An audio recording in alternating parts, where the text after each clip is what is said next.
PM Modi ने बच्चों को रील्स पर समय ना बर्बाद करने की सलाह दी। आप भी जान लीजिए इसके नुकसान, side effects of watching reel. Social media platform Instagram पर रील का खास ट्रेंड है। कई लोग इन्हें देखते हुए घंटों बिता देते हैं। हाल ही में परीक्षा पर चर्चा करते हुए पीएम मोदी ने बच्चों को इस पर वक्त बर्बाद न करने की सलाह दी। क्या आप भी खाते पीते उठते बैठते रील्स देखते हैं? तो जान लीजिए इसके नुकसान। प्रधानमंत्री मोदी ने 19 जनवरी को परीक्षा पे चर्चा कार्यक्रम को संबोधित किया, जिसमें स्कूली बच्चे और पेरेंट्स शामिल हुए। यहां पीएम ने बच्चों से रील्स पर समय बर्बाद ना करने की अपील की। उन्होंने कहा, रील्स देखने में आप अपना वक्त बर्बाद ना करें बल्कि पढ़ाई पर ध्यान दें। उन्होंने कहा, इस उम्र में बच्चों को अच्छी नींद लेनी चाहिए। भरपूर नींद और अच्छी डाइट बहुत जरूरी है। पीएम ने यहां सलाह देते हुए कहा कि मोबाइल देखने का एक समय तय करें। हर वक्त मोबाइल देखना अच्छी बात नहीं। पीएम मोदी ने कहा कि जैसे मोबाइल को रिचार्ज करना पड़ता है, ठीक वैसे ही बॉडी को भी रिचार्ज करते रहना चाहिए। उन्होंने कहा कि पढ़ने वालों को पढ़ते ही रहना या खेल रहे हैं तो खेलते ही रहना अच्छा नहीं। लाइफ में बैलेंस यानी संतुलन जरूरी है। आइए जाने जिंदगी को बैलेंस करने के तरीके, जिनकी ओर पीएम ने इशारा किया। 30 सेकंड में डीप स्लीप की तरफ नहीं चला गया था, होता नहीं।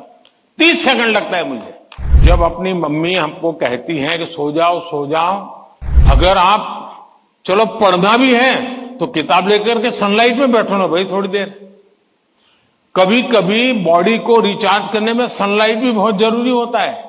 क्या कभी कोशिश की नियम से कि भाई मैं दिन में कैसे भी करके इतना तो मौका निकाल दूं ताकि मुझे सनलाइट के साथ नाता रहे। उसी प्रकार से कितना ही पढ़ना क्यों ना हो, लेकिन नींद को कभी भी कम मत आंकिए। जब अपनी मम्मी हमको कहती हैं कि सो जाओ तो उसका इंटरफेरेंस मत मानिए। ज्यादातर स्टूडेंट का ईगो इतना हर्ट हो जाता है कि तुम कौन होती हो, सो जाओ यार, मुझे कल एग्जाम देनी है, मैं सोऊंगा नहीं सोऊंगा, तुम्हें क्या लेना है। ऐसा करते हैं ना घर में। जो नहीं करते हैं मन न बोले, जो करते हैं वो बोले। जरा करते हैं, कोई नहीं बोल रहा है।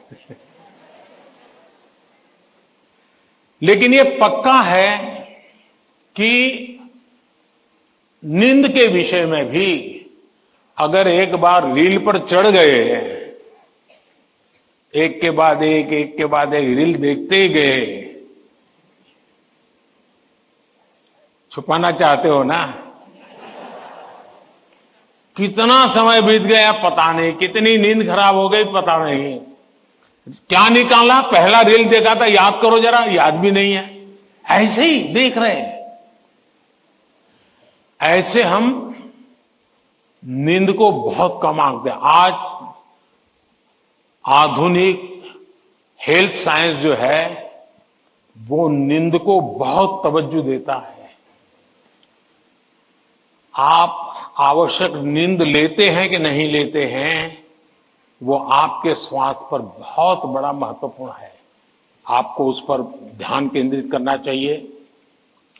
इसका मतलब ये भी नहीं कि बस एग्जाम तो आती रहेगी। मोदी जी को मिला था, उसने कहा है सो जाओ। अभी यहां आर्टिस्टिक बोर्ड बनाओ और घर में घुसते ही लिखो सो जाओ, मम्मी पापा को दिखा दो सो जाओ। ऐसा तो नहीं करेंगे ना। कम नींद स्वास्थ्य के लिए अनुचित है। कुछ अपवाद लोग होते हैं जिनको उन्होंने अपने एक ऐसे स्टेज पर बॉडी को ले गए हैं, उनको शायद उससे बाहर होंगे। सामान्य मानवी के जीवन के लिए अनुचित है। आप कोशिश कीजिए कि आपकी रिक्वायर जितनी भी नींद है वो आप पूरी लेते हैं, और ये भी देखिए कि साउंड स्लीप है कि नहीं। बहुत गहरी नींद होनी चाहिए। आप हैरान हो जाएंगे, जो टीचर बैठे हैं ना, बड़ी आयु के टीचर, ये सुनकर के जरूर चौंक जाएंगे। आज भी मैं इतना सारा मेरे पास काम है ना, आप लोगों जितना नहीं है।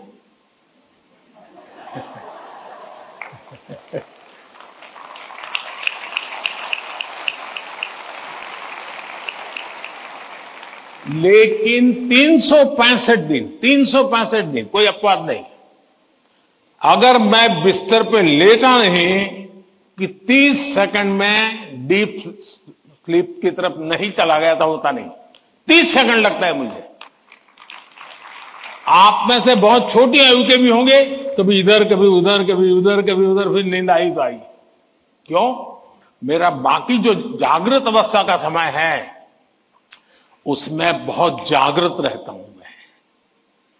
तो जब जागृत हूं तो पूरी तरह जागृत हूं, जब सोया हूं तो पूरी तरह सोया हूं।